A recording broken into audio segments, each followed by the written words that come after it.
ఉపాధి కూలీలను ఉపాధి శ్రామికులుగా పిలుస్తామని AP deputy CM Pawan Kalyan అన్నారు. మంగళగిరిలో మేడే ఉత్సవాల్లో ఆయన పాల్గొన్నారు.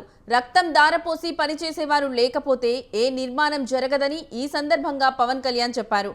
ఉపాధి కూలీలను ఉపాధి శ్రామికులుగా పిలుస్తామని చెప్పారు. మిగతా వృత్తుల్లో ఉన్న వారిలాగే శ్రామికులు కూడా గొప్పవారేనని అన్నారు. వైసీపీ పాలనలో ఆంధ్రప్రదేశ్ను అప్పుల పాలు చేశారని ఆరోపించారు పవన్. మద్యాన్ని నిషేధిస్తామని చెప్పి గత ప్రభుత్వం మద్యాన్నే ఆదాయ వనరుగా మార్చుకుందని మండిపడ్డారు. అందరి మాటలు వింటూ ఉంటే చాలా ఆనందం కలిగించింది. ఏ ఉద్దేశం కోసం అయితే అంటే గ్రామాలు పట్టుకొమ్మలు చిన్నప్పుడు పుస్తకాలు చదువుకున్న స్కూల్లో ఇందాక మీరు మొగల్తూరు నుంచి మీరు మాట్లాడుతూ ఉంటే నేను మొగల్తూరుకి ఒకసారి 2 సార్లు వచ్చాను. నేను పుట్టింది మన గుంటూరు జిల్లా బాపట్లో పుట్టాను. ఈ కార్మిక దినోత్సవం సందర్భంగా ఉపాధి కూలీలు కాదు, మీరందరూ దేశ నిర్మాణంలో చెమటోడ్చి దేశం నిర్మాణం చేసే శ్రామికులు. అందువల్ల ఈ రోజు నుండి మిమ్మల్ని ఉపాధి శ్రామికులుగానే పిలుస్తాం. ఆ గౌరవం ఇవ్వాల్సిన అవసరం మా అందరి మీద ఉంది. ఎందుకంటే ఏ పని చేసినా చాలా చిన్నతనంగా ఉంటుంది. ఒక ఇంజనీరే గొప్పవాడా, ఒక సైంటిస్టే గొప్పవాడా, ఒక డాక్టరే గొప్పవాడా, చెమటోడ్చి పనిచేసే శ్రామికుడు గొప్ప. అది నేను తగ్గించడం నాకు ఎప్పుడు ఇష్టం ఉండదు. డిగ్నిటీ ఆఫ్ లేబర్ లేదు మన దేశంలో. ఆ డిగ్నిటీ ఆఫ్ లేబర్ని మేము అంటే నేను ఎందుకు దీనికి ఇంత తపన పడతానంటే నాకు చిన్నప్పుడు రెగ్యులర్ చదువులు చదువుకోలేదు కాబట్టి ఏ ఉద్యోగంకి వెళ్ళాలో తెలిసేది కాదు. ఒక 19-21 వయసు నేను అడిగింది మా ఇంట్లో, మీరు ఏదన్నా నన్ను బయటికన్నా వదిలేయండి, నన్ను ఇంట్లో ఎట్లా ఉండంటే ఇట్లాగే గాజు బొమ్మలో పెంచేవాళ్ళు.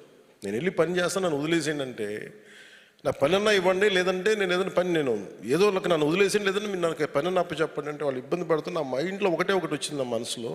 అందుకని మీకు ఇవ్వడానికి నిజంగా నేను చాలా అదృష్టంగా భావిస్తున్నాను. పంచాయతీరాజ్ శాఖ తీసుకున్నాను అంటే దీని వెనక ఓట్లు కానీ దీని వెనక ఇంకో ఎన్నికలు కానీ లేదు. ఏ నిర్ణయం తీసుకున్నా మనం దేవుడి దీవెనల కొద్దీ పుణ్యం వస్తుందని కూడా కాదు.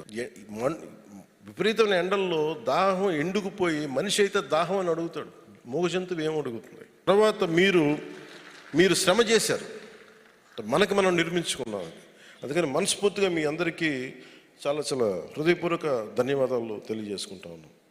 4023 కోట్ల రూపాయలు మెటీరియల్ కింద ఖర్చు చేశాం. మీరు పడే ఈ కష్టం ఈరోజు గ్రామాల అభివృద్ధికి చాలా బలమైన బాటను వేస్తుంది. మీ కష్టం ఫలితంగా పల్లి పండుగలో అంటే పల్లి పండుగలు ఎందుకు పదం వచ్చిందంటే కృష్ణతేజ గారితో కూర్చున్నప్పుడు అసలు జీవం వస్తుంది. ఒక పని ఉన్నప్పుడు 10 మందికి హుషారు ఉంటుంది. ఒక పండగ వాతావరణం కావాలి అంటే అది మన పల్లిని ఒక పండగ వాతావరణం క్రియేట్ చేయాలని శశిభూషణ్ గారు మన కృష్ణతేజ గారు ఒక మీటింగ్లో చెప్పినప్పుడు వారు ముందుకు తీసుకెళ్ళింది ఇది. అందుకనే పల్లి పండుగ నిజంగా ఈ రోజున ఒక పండుగ వాతావరణం తీసుకొచ్చింది మన పల్లెల్లో. సో పల్లి పండుగలో భాగంగా ఇప్పటికీ 377.37 కోట్ల రూపాయలు 377.37 కోట్ల రూపాయలతోటి 21,564 గోకులాలు పూర్తి చేశాం. దీనివల్ల ప్రతి రైతుకి నీడపట్టును ఉండటం, వాటికి చిన్నపాటి నీడను ఉండటం వల్ల ప్రతి రైతుకి